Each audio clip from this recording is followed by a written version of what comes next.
ஞானானந்தமயம் தேவம் நிர்மலஸ்படிகாகிருதியும் ஆதாரம் சர்வ வித்யாநாமய கிரீவம் உபாஸ்மகே. நேயர்கள் அனைவருக்கும் அஸ்ட்ரோ கேஎஸ் ஐயங்காரின் பணிவான நமஸ்காரங்கள். வார பலன் 12/8/2024 18/8/2024 வரை உண்டான வாரத்திற்கு என்னென்ன பலன் அப்படின்றத பார்ப்போம். அதற்கு முன்னாடி இந்த வாரத்தினுடைய கோல்சாரம் என்ன அப்படின்றத பார்ப்போம். அதற்கு பிறகு இந்த வாரத்தில் வரும் விசேஷ நாட்கள், இந்த வாரத்தில் எந்தெந்த ராசிக்காரர்களுக்கு சந்திராஷ்டிரமம் இருக்குது, இந்த 3 விஷயத்தையும் பார்க்கலாம். முதல்ல இந்த வாரத்தினுடைய கோல்சாரம் என்ன அப்படின்னு பார்க்கும்போது, காலபுருஷ தத்துவத்தின் 2வது ராசியான ரிஷப ராசியில் செவ்வாயும் குருவும் இருக்கா. புதன் சூரியன் கடகத்திலையும், சுக்கிரன் சிம்மத்திலையும், கேது கன்னியிலையும், கும்பத்தில் சனி வக்கரத்தோட, மீனத்தில் ராகு.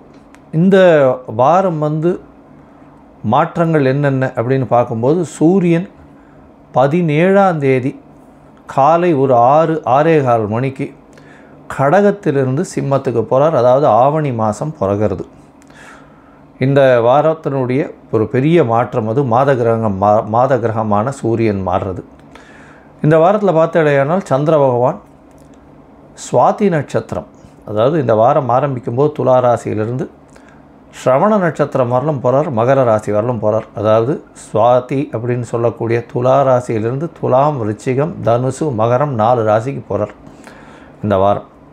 இந்த வாரத்தில் வரக்கூடிய விசேஷ நாட்கள்னு பார்த்தேன்னா 12ஆம் தேதி அன்றைக்கே திரிதினஸ்பிருகு அப்படின்னு போட்டிருக்கோம். அப்படின்னா ஒரு நட்சத்திரமோ ஒரு திதியோ, அதாவது 3 நாட்கள் அது வறுமையானால் அது திரிதினஸ்பிருகு அப்படின்னு சொல்லக்கூடியது.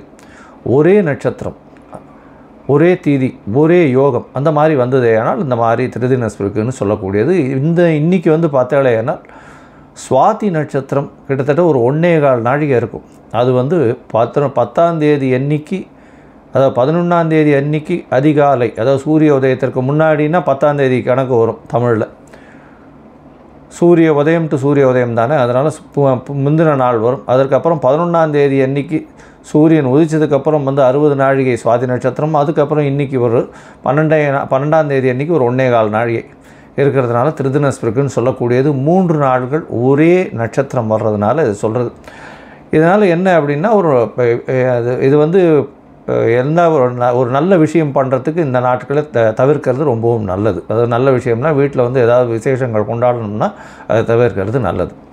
சரி, இந்த வாரம் பார்த்தேன்னா 15ஆம் தேதி, அதாவது 15/8/2024 அன்றைக்கி ஸ்மார்த்த ஏகாதசி. ஸ்மார்த்த ஏகாதசினா என்ன அப்படின்னு பார்த்தோன்னா, தசமி கார்த்தால் ஒரு 2 நாழிகையோ இல்லை 7 நாழிகை 10 நாழிகை வரலும் இருக்கும். அதற்கு பிறகு ஏகாதசி வரும். இது ஸ்மார்த்த ஏகாதசின்னு சொல்லக்கூடியது. வைஷ்ணவ ஏகாதசி அடுத்த நாள் வருது. வைஷ்ணவ ஏகாதசியில் என்னென்னா, பொழுது விடியும் பொழுதே ஏகாதசியில் விடியணும்.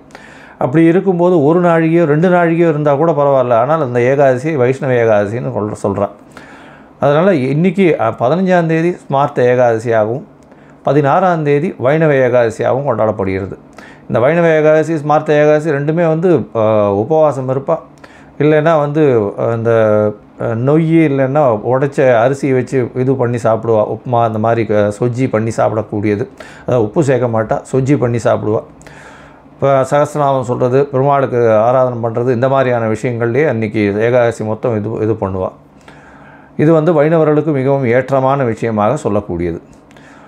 இந்த வாரம் பார்த்தோன்னா 17/8/2024 அன்றைக்கி சனி பிரதோஷம். பிரதோஷ காலம்ன்றது மிகவும் முக்கியமான விஷயம். அதை தவிர இன்றைக்கி இந்த 17ஆம் தேதி சனிக்கிழமை கார்த்தால் ஒரு 6:15 மணிக்கு சூரிய பகவான் ஆவணி மாதம், அதாவது சிம்ம ராசியில் வர்றது பெரிய விசேஷம்.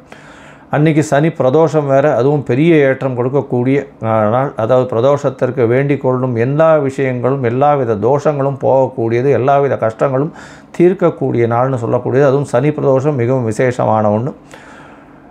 அதுவும் அதாவது சனி பிரதோஷம் சாயந்தரம் 5:45 6:15 வரலும் உண்டான அந்த தீபாராதனை பார்க்குறது சிவன் கோயிலெல்லாம் பெரிய விசேஷமாக இருக்கக்கூடிய காலகட்டமாக அமையும். மிகவும் விசேஷமான நாள். அதற்கு பிறகு 18ஆம் தேதி ஞாயிற்றுக்கிழமை பார்த்தோம்னா ஸ்ரவண நட்சத்திரம், திருவோணம், அதாவது ஸ்ரவண விரதம் வருது. அன்றைக்கி ஸ்ரவண விரதம், அதாவது உத்திராட நட்சத்திரமும் இருக்குது. ஒரு 10 நாழிகை அதற்கு பிறகு ஸ்ரவண நட்சத்திரம் வருது. ஸ்ரவண விரதம் வேறு வருது அன்றைக்கி. அதனால் திருவோண விரதம் வந்து வைணவர்களில் ரொம்ப பிரசித்தி. அவர்கள் வந்து திருவோணத்திற்கு விரதம் இருப்பார்கள். திரு என்ற அடைமொழி கொண்ட 2 நட்சத்திரங்கள், ஒன்று திரு ஆதிரை, மற்றொன்று திரு ஓணம். இந்த 2த்துக்கு தான் வந்து ப்ரிஃபிக்ஸ் வந்து திருன்னு ஒரு உயர்ந்த நட்சத்திரமாக சொல்லக்கூடியது. அதனால் திருவோணத்திற்கு உபவாசம் இருக்கிறது பெரிய விசேஷம். பெருமாளுக்கு நல்ல ஒரு பெரிய ஏற்றம், கைங்கரியம்னு சொல்லக்கூடியது. சரி, இந்த வாரம் எந்தெந்த ராசிக்காரர்களுக்கு சந்திராஷ்டமம்னு பார்த்தோம்னால் மீனம், மேஷம், ரிஷபம், மிதுனம், இந்த 4 ராசிக்காரர்களுக்கும் சந்திராஷ்டமம்னா உங்களுடைய ராசிக்கு 8ஆம் இடத்துல சந்திர பகவான் போகிறது சந்திராஷ்டமம்னு சொல்கிறோம். மதிகாரகன் மயங்கி அதாவது மயங்கக்கூடிய காலம். ஏன்னா 8ஆம் இடத்துல மறைஞ்சி இருக்கக்கூடிய காலகட்டத்தில் எந்த ஒரு விஷயங்களும் தவறான செயல்களில் ஈடுபடக்கூடிய வாய்ப்பு உண்டு. அதாவது செய்யக்கூடிய செயல்கள் தவறாக போகக்கூடிய வாய்ப்புகள் மிகவும் அதிகம். மயங்கக்கூடிய காலகட்டம். அதனால் புதிய முயற்சி வேண்டாம், வெளியூர் வெளிமாநிலம் பிரயாணம் வேண்டாம், யாருக்கும் ஜாமீன் கையெழுத்து போடாதீங்க, பொறுமையாக இருக்கிறது நல்லது. இந்த வாரம் பார்த்தேன்னா ஒரு ராசிக்கும் என்னென்ன பலன் அப்படின்னு பார்ப்போம். மேஷம் முதல் மீனம் வரை. அதற்கு முன்னாடி உங்களுடைய அதாவது இந்த யூடியூப் சேனலில் பார்த்தோம்னா என்னுடைய மொபைல் நம்பர் கீழே ஸ்க்ராலிங்கில் வந்துன்னு இருக்கும். உங்களுக்கு அஸ்ட்ராலாஜிக்கல் கன்சல்ட், அதாவது ஜாதகத்தின் வழியாக ஏதாவது தெரிஞ்சு கொள்ளணும் அப்படின்னு பார்த்தீங்களேனால் உங்களுடைய date, time, place of birth, உங்களுடைய பெயர், உங்கள் தாய் தகப்பனார் பெயர் அனுப்புங்க. முதல்ல சந்தி இருக்கான்னு பார்க்கணும். ராசி சந்தி, நட்சத்திர சந்தி, லக்ன சந்தி இதெல்லாம் இருக்கான்றதை பார்க்கணும். எனக்கு தெரிஞ்சு நிறைய பேருக்கு வந்து 40 வயசு 45 வயசில் வந்து இன்னும் அவள் நட்சத்திரமே சரியாக தெரியாமல், ராசியும் தெரியாமல் நிறைய பேர் இருக்கா.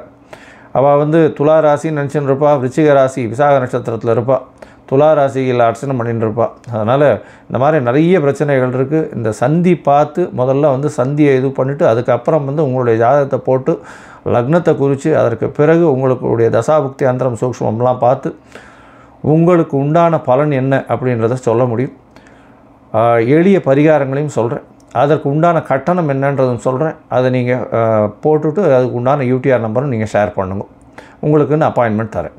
சரி, இப்போ மேஷம் முதல் மீனம் வரை 12/8/2024 18/8/2024 வரை உண்டான பலன்களை இப்போ பார்க்கலாம். மீனம், பூரட்டாதி, உத்திரட்டாதி, ரேவதி இந்த 3 நட்சத்திரம் 9 பாதங்களை கொண்ட ராசி. ராசியின் அதிபதி அப்படின்னு சொல்லக்கூடியவர் குரு பகவான். ராசிக்கு 3ஆம் இடத்துல செவ்வாயோட சம்பந்தம்.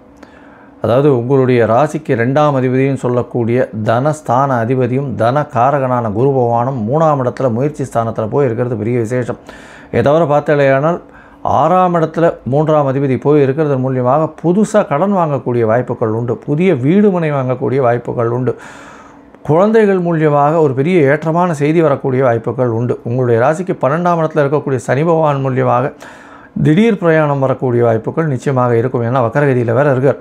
ராசியில் ராகு பகவான் இருக்கிறதுனால பணவரவிற்கு எந்த ஒரு பிரச்சனையும் இருக்கிறதுக்கு வாய்ப்பு இல்லை. சப்தமத்தில் வந்து கேது பகவான் இருக்கார். 7ஆம் இடத்துல இருக்கக்கூடிய கேது பகவான் சிறு பிரச்சனைகளை பார்ட்னர்ஷிப்பில் உருவாக்குவார். கணவன் மனைவியிடையே பிரச்சனைகளை உருவாக்கக்கூடிய வாய்ப்புகள் உண்டு. எதிர்பாலினத்தவருக்கு பிரச்சனைகள் உருவாக்கக்கூடிய வாய்ப்புகள் உண்டு. நண்பர்களுக்கு சிறு பிரச்சனைகள் அதாவது ஏற்படக்கூடிய வாய்ப்புகள் நிச்சயமாக உண்டு. அதாவது நண்பர்களுக்குள்ள சிறு பிரச்சனைகள் வரக்கூடிய வாய்ப்புகள் நிச்சயமாக உண்டு. 7.5 சனி வேறு நடக்கிறது. அதனால் கொஞ்சம் ஜாகிரதையாக பொறுமையாக இருக்கிறது நல்லது. வண்டி வாகனங்களில் போகும்போது ரொம்ப ஜாகிரதையாக கவர்மெண்ட் சொன்ன ஸ்பீட்லேயும் கவர்மெண்ட் சொல்லக்கூடிய ஹெல்மெட் அந்த மாதிரியான விஷயங்களும் அந்த சீட் பெல்ட் அதெல்லாம் போட்டுன்னு போகிறது ரொம்ப நல்லது. உங்களுடைய ராசிக்கு பார்த்தாலேயானால் 4ஆம் இடத்துல இருக்கக்கூடிய சூரிய பகவான், அதாவது 5ஆம் இடத்துல இருக்கக்கூடிய சூரிய பகவான் 6ஆம் இடத்துக்கு போய் ஆட்சி பெற போகிறார். 17ஆம் தேதி ஆவணி மாதம் பிறக்கிறதுனால இந்த காலகட்டத்தில் புதிய வேலை வாய்ப்பு அமையக்கூடிய வாய்ப்பு உண்டு. அதாவது 8ஆம் அதிபதி 6ஆம் இடத்துல இருக்கிறது பெரிய விசேஷம். ஒரு மறைந்த ஸ்தானாதிபதி இன்னொரு மறைவு ஸ்தானத்தில் போய் இருக்கிறதன் மூலியமாக திடீர் பணவரவு, வெளியூர் வெளிமாநிலம் செல்லக்கூடிய வாய்ப்புகள் நிச்சயமாக வரக்கூடிய வாய்ப்புகள் உண்டு. இந்த வாரம் அதிவேகமாக செல்லக்கூடிய கிரகமான சந்திர பகவான் உங்களுடைய ராசிக்கு 5ஆம் அதிபதி. உங்களுடைய ராசிக்கு 8ஆம் இடத்துலேருந்து இந்த வாரத்தை ஆரம்பிக்கிறார்.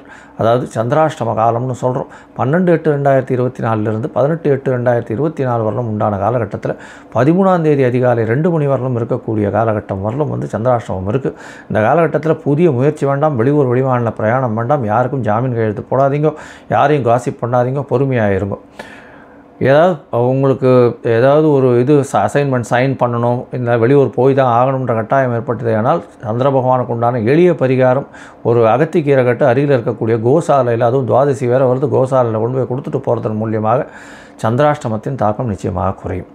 13ஆம் தேதி கார்த்தாலிருந்து 15ஆம் தேதி காலை ஒரு 10:45 மணி வரலும் பார்த்தோம்னா உங்களுடைய ராசிக்கு 9ஆம் இடத்துல சந்திர பகவான் போகிறார். நல்ல ஒரு ஏற்றம் கிடைக்கக்கூடிய காலகட்டம். குருவினால் பார்வை, அதாவது ராசிநாதனே பார்க்குறார், தனகாரனும் பார்க்குறார், 5ஆம் அதிபதியை பார்க்குறது பெரிய விசேஷம். 5ஆம் அதிபதி 9ஆம் இடத்துல இருக்கிறதும் பெரிய விசேஷம்.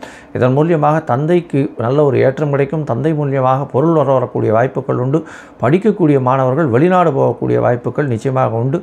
பார்ட்னர்ஷிப், அதாவது காம்படிட்டிவ் எக்ஸாம்ஸ்லாம் பெரிய ஏற்றம் கிடைக்கக்கூடிய காலகட்டமாக அமைய போகிறது. உங்களுடைய ராசிக்கு பார்த்தீங்கன்னா 10ஆம் இடத்துல சந்திர பகவான் போகிறார். இது 15ஆம் தேதி காலை ஒரு 10:45 17ஆம் தேதி மாலை ஒரு அதாவது ஒரு 4:30 மணி வரலும் இருக்கக்கூடிய காலகட்டம். இந்த காலகட்டத்தில் பார்த்தீங்கன்னா வளர்பிறை சந்திரனாக இருக்கிறதுனால தொழிலில் பெரிய அபரிமிதமான ஒரு ஏற்றம் இருக்கும். மாற்றங்கள் நிறைய இருக்கக்கூடிய காலகட்டமாக அமைய போகிறது.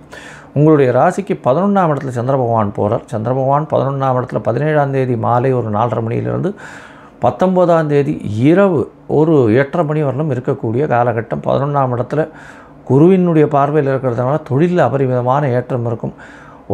அதாவது 2வது திருமணத்திற்கு பார்த்து கொண்டு இருப்பவர்களுக்கு 2வது திருமணம் அமையக்கூடிய வாய்ப்புகள் நிச்சயமாக உண்டு.